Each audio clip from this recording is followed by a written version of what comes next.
Okay, so I finally have my embroidery design loaded.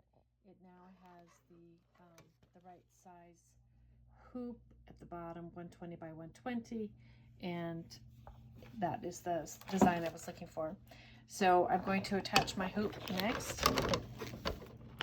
Make sure that your foot is up in the tallest position, and then you have to push it in between the metal pieces on the left of the machine, and it has to snap in place. That's very important.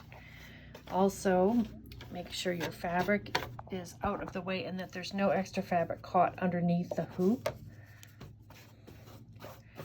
There you go, and your needle should be threaded. I'm going to put the presser foot in the down position.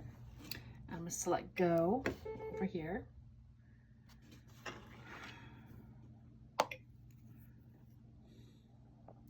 And looks like we need to shrink this just a little bit. There we go.